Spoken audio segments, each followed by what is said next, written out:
حدیث نبوی حضرت صلی اللہ علیہ وسلم پر وحی کا ابتدائی دور اچھے سچے پاکیزہ خوابوں سے شروع ہوا۔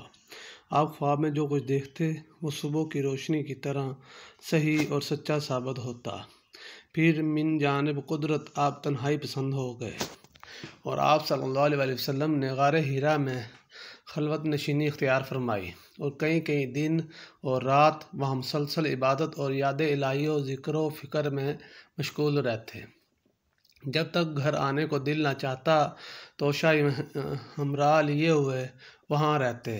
توشہ ختم ہونے پر ہی اہلیہ محترمہ حضرت ختیجہ رضی اللہ تعالیٰ عنہ کے پاس تشریف لاتے وہ کچھ توشہ ہمراہ لے کر پھر وہاں جا کر خلوت غزیں ہو جاتے۔ یہی طریقہ جاری رہا یہاں تک کہ آپ پر حق منکشف ہو گیا اور آپ غار حرا ہی میں قیام پذیر تھے کہ اچانک حضرت جبرائیل علیہ السلام آپ کے پاس حاضر ہوئے اور کہنے لگے کہ اے محمد پڑھو۔ آپ فرماتے ہیں کہ میں نے کہا کہ میں پڑھنا نہیں جانتا۔ آپ صلی اللہ علیہ وسلم فرماتے ہیں کہ فرشتے نے مجھے پکڑ کر اتنے زور سے بھینچا کہ میری طاقت جواب دے گئی، پھر مجھے چھوڑ کر کہا کہ پڑھو۔ میں نے پھر وہی جواب دیا کہ میں پڑھا ہوا نہیں ہوں۔ اس فرشتے نے مجھ کو نہایت ہی زور سے بھینچا کہ مجھ کو سخت تکلیف محسوس ہوئی، پھر اس نے کہا کہ پڑھ۔ میں نے کہا کہ میں پڑھا ہوا نہیں ہوں۔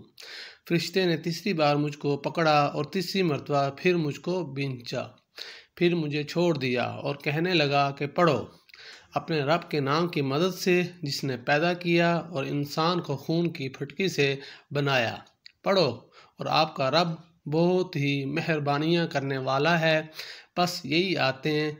آپ حضرت جبرائیل علیہ السلام سے سن کر اس حال میں غار حرا سے واپس ہوئے کہ آپ کا دل اس انوکھے واقعے سے کانپ رہا تھا۔ آپ حضرت ختیجہ کے ہاں تشریف لائے اور فرمایا کہ مجھے کمبل اڑا دو، مجھے کمبل اڑا دو۔ لوگوں نے آپ کو کمبل اڑا دیا۔ جب آپ کا ڈر جاتا رہا تو آپ نے اپنی زوجہ محترمہ حضرت ختیجہ رضی اللہ تعالیٰ عنہ کو تفصیل کے ساتھ یہ واقعہ سنایا اور فرمانے لگے کہ مجھ کو اب اپنی جان کا خوف ہو گیا ہے۔ آپ کی اہلیہ محترمہ حضرت ختیجہ رضی اللہ تعالیٰ عنہ نے آپ کی ڈھارس بندھائی اور کہا کہ آپ کا خیال صحیح نہیں ہے، خدا کی قسم آپ کو اللہ کبھی رسوا نہیں کرے گا۔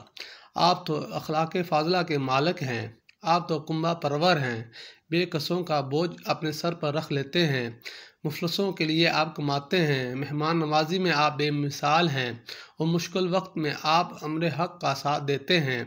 ایسے اوصاف حسنہ والا انسان یوں بے وقت ذلت و خواری کی موت نہیں پا سکتا۔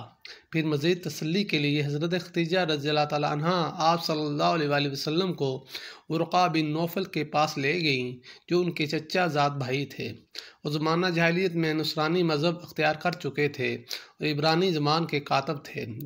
چنانچہ انجیل کو بھی حسب منشائے خداوندی عبرانی زبان میں لکھا کرتے تھے۔ انجیل سریانی زبان میں نازل ہوئی تھی، پھر اس کا ترجمہ عبرانی زبان میں ہوا۔ ورقہ اسی کو لکھتے تھے۔ وہ بہت بوڑھے ہو گئے تھے یہاں تک کہ ان کی بینائی بھی رخصت ہو چکی تھی۔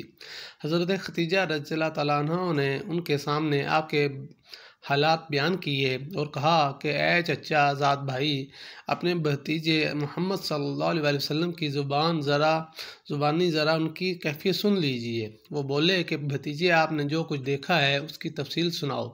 چنانچہ آپ صلی اللہ علیہ وسلم نے از اول تا آخر پورا واقعہ سنایا، جسے سن کر ورقہ بے اختیار ہو کر بول اٹھے کہ یہ تو وہی ناموس معزز رازدان فرشتہ ہے جسے اللہ نے حضرت موسیٰ علیہ السلام پر وحی دے کر بھیجا تھا۔ کاش میں آپ کے اس عہد نبوت کے شروع ہونے پر جوان عمر ہوتا، کاش میں اس وقت تک زندہ رہتا جب کہ آپ کی قوم آپ کو اس شہر سے نکال دے گی۔ رسول کریم صلی اللہ علیہ وسلم نے یہ سن کر تعجب سے پوچھا کہ کیا وہ لوگ مجھ کو نکال دیں گے، حالانکہ میں تو ان میں صادق و امین و مقبول ہوں۔ ورقہ بولا ہاں یہ سب کچھ سچ ہے، مگر جو شخص بھی آپ کی طرح امر حق لے کر آیا لوگ اس کے دشمن ہی ہو گئے ہیں۔ اگر مجھے آپ کی نبوت کا وہ زمانہ مل جائے تو میں آپ کی پوری مدد کروں گا، مگر ورقہ کچھ دنوں کے بعد انتقال کر گئے۔